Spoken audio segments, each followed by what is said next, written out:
Dahulu kala di desa Sumatera Utara, hiduplah seorang petani yang bernama Toba. Ia seorang petani yang sangat rajin. Namun sayang, hasil kebunnya tidak berhasil. Di suatu pagi yang cerah, Toba kelaparan dan ia pergi memancing di sungai. Lama sekali Toba menunggu hingga tiba-tiba ada yang menarik umpannya. Toba kegirangan dan menarik pancingnya. Wah, ada ikan besar. Benar saja, Toba mendapat ikan besar bersisik emas. Segera Toba membawa ikan besar itu untuk dimasak. Tidak ada kayu bakar di sini. Sebaiknya aku ke ladang sekarang. Kemudian ikan itu pun diletakkan dalam baskom dan Toba pergi mencari kayu bakar ke ladang.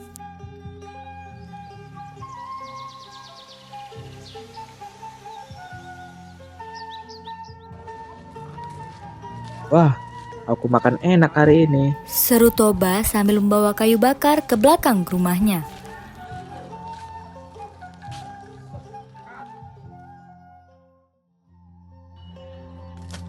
Namun saat Toba hendak mengambil ikan itu, alangkah terkejutnya ia. Hah? Di mana ikanku tadi? Dan itu uang mas siapa? Saat Toba membuka pintu kamar, alangkah terkejutnya ia. Seorang perempuan sedang menyisir rambutnya di depan cermin. Wah, alangkah cantiknya perempuan ini. Siapa? Siapa engkau ini? Perempuan itu membalikan badannya dan Toba semakin terpesona. Belum pernah ia melihat perempuan secantik itu. Akulah penjelmaan ikan yang kamu tangkap tadi, sementara keping uang itu adalah sisik-sisikku. Toba terbengong-bengong. Perempuan itu pun tersenyum kepada Toba. Aku dikutuk oleh Dewata menjadi ikan, tapi bakat engkau kutukan itu menjadi hilang. Mari ke dapur, akan kumasakkan kamu makanan, kamu pasti lapar. Toba hanya menurut ketika perempuan itu mengajaknya ke dapur. Dengan cekatan, perempuan itu segera menyiapkan makanan. Toba sangat takjub dengan kelihayan perempuan itu di dapur. Seandainya dia jadi istriku.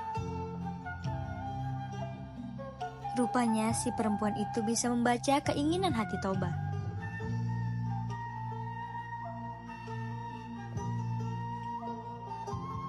Aku mau menjadi istrimu, tapi ada satu syarat.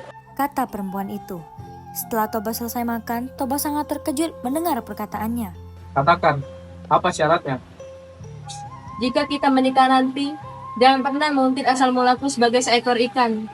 Aku tidak akan menanggung akibatnya jika kamu melanggarnya. Toba menyanggupinya. Baginya itu syarat yang sangat mudah. Tak lama kemudian, seorang bayi laki-laki lahir. Toba memberi namanya Samosir. Samosir tumbuh menjadi anak yang sangat nakal. Kerjanya hanya main-main dan keluyuran.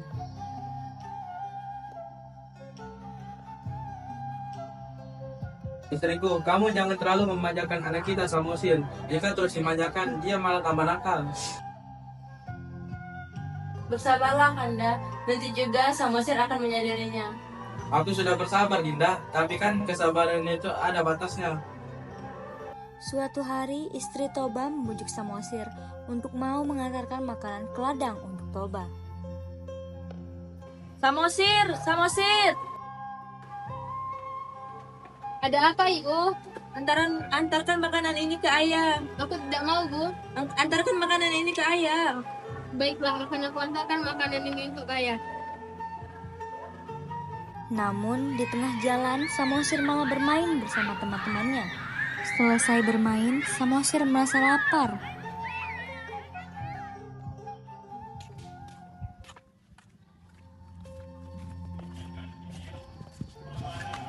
Aduh, aku lapar sekali. Aku makan saja makanan ini.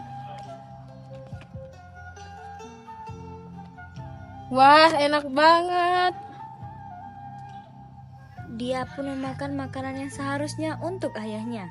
Samosir hanya menyisakan sedikit makanan. Kemana aja kamu Samosir? Ayah sudah menunggumu lama sekali. Samosir tidak menjawab dan langsung memberikan rantang berisi makanan. Betapa terkejutnya Toba sebab hanya menemukan sisa makanan yang sedikit sekali.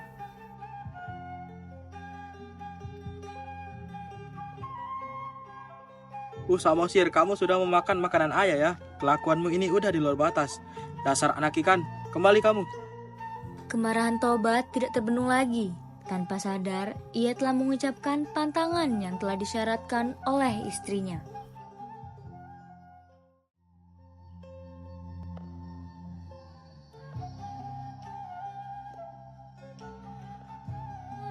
Ibu, kata ayah aku ini anak ikan, apa benar, Bu?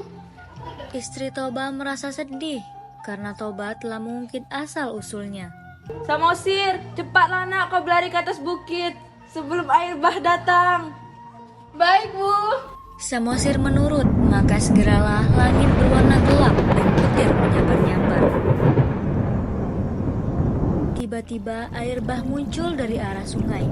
Istri Toba tiba-tiba meloncat ke dalam air bah dan seketika menjadi ikan kembali. Air apa ini? Ada apa ini? Ia tidak sempat melarikan diri. Toba hanyut dan tenggelam dalam air bah. Segera saja air bah menggenangi seluruh lembah dan hanya menyisakan pucuk bukit di tengahnya. Di bukit itulah Samosir bersembunyi. Namun saat air bah menjadi danau, Samosir pun menjadi pulau. Itulah sebabnya danau itu dinamai Danau Toba dan pulau di tengahnya disebut Samosir.